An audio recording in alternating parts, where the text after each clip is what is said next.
দুপুরের খাবারে যতই আইটেম থাকুক না কেন, মাছের ঝোল যদি না থাকে খাবারের মজাটাই যেন জমে না। হ্যালো ফ্রেন্ডস, আসসালামু আলাইকুম। সবাইকে স্বাগতম ফেসবুক পেজ এবং ইউটিউব চ্যানেল। তো বন্ধুরা, আজকের ভিডিওর শুরুতে চলে আসলাম একদম সোজা পাকঘরে।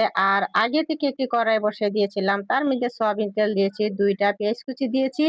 আর পেঁয়াজটাকে একটু লাল লাল করে ভাজা করে নিয়েছি। তারপরে দিয়ে দিয়েছি পানি, যেন পেঁয়াজটা একদম পুড়ে না যায়। তারপরে দিয়ে দিয়েছি হাফ চামচ মরিচের গুঁড়া, হাফ চামচ হলুদের গুঁড়া, হাফ চামচ ধনিয়ার গুঁড়া, পরিমাপ মতো নুন। তারপরে দিয়ে দিয়েছি 1 চামচ আদা রসুন পেঁয়াজ বাটা। তারপরে ভালোটাকে মশলাটাকে কষাই নেব, যেন মশলাতে কোনো কাঁচা গন্ধ না থাকে। আর এইদিকে দেখেন আমার কিন্তু মশলা কষানো হয়ে গেছে আর উপরে তেল ছেড়ে দিয়েছে। তারপরে বন্ধুরা দিয়ে দিয়েছি ইলিশ মাছগুলো। আর হ্যাঁ, ইলিশ মাছগুলো আমি আগে থেকে অফ ক্যামেরায় ভালো করে ধুয়ে নিয়েছিলাম, তারপরে কষাই নিচ্ছি। আর যারা আমার মতো এভাবে কাঁচা মাছ কষায় না খান, তারা অবশ্যই একটু ভাজা করে নিবেন। যাই হোক, এদিকে আমার ইলিশ মাছগুলো কষানো হয়ে গিয়েছিল, তো তুলে এক সাইডে রেখে দিলাম। আর তার মধ্যে দিয়ে দিছি বন্ধুরা বেগুন আর 2-3টা আলু। আসলে ইলিশ মাছ দিয়ে আর বেগুন দিয়ে ঝোল রান্না করলে কিন্তু আমার কাছে অনেক ভালো লাগে। আপনাদের কাছে কেমন লাগে অবশ্যই জানাবেন। তো আজকে যেহেতু বেগুন দিয়ে ইলিশ মাছ রান্না করছি, তাই আপনাদের সাথে রেসিপিটাও শেয়ার করলাম। যাই হোক, অনেক কথা বলে ফেললাম। আর এদিকে দেখেন বন্ধুরা, আমার কিন্তু বেগুন আলুগুলো কষানো হয়ে গিয়েছিল, তো তার মধ্যে দিয়ে দিছি ঝোল।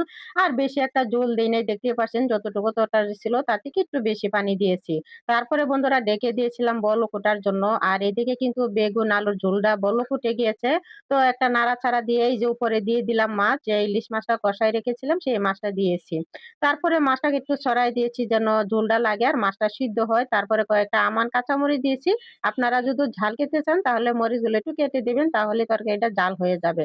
যাই হোক বন্ধুরা, তারপরে একদম ডেকে দিয়েছিলাম তরকারিটা রান্না হওয়ার আগ পর্যন্ত। আর এইদিকে দেখেন আমার ইলিশ মাছের ঝোলটা কিন্তু রান্না হয়ে গেছে বন্ধুরা। তারপরে এই যে একটি বাটিতে ঢেলে নিলাম। মাশাআল্লাহ দিলে কালারটা কতটা সুন্দর হয়েছে।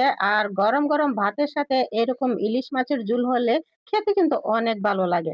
যাই হোক, আমি তো আমার আম্মাজানদের জন্য ইলিশ মাছের ঝোল রান্না করে ফেললাম। আপনারা চাইলেও কিন্তু আমার মতো এভাবে ট্রাই করে দেখতে পারেন। তো বন্ধুরা, আপনাদের কাছে আমার এই ইলিশ মাছের রেসিপিটা কেমন লেগেছে অবশ্যই জানাবেন। ভালো লাগলে একটি লাইক দেওয়া পাশে থাকবেন। আর হ্যাঁ, নতুন হইলে নতুন নতুন রেসিপি পাওয়ার জন্য পেজটাকে ফলো দিয়ে পাশে থাকবেন। আজকে এই পর্যন্তই, দেখা হবে নতুন আরো একটি রেসিপিতে। ততক্ষণ সবাই ভালো থাকবেন, সুস্থ থাকবেন। আল্লাহ হাফেজ।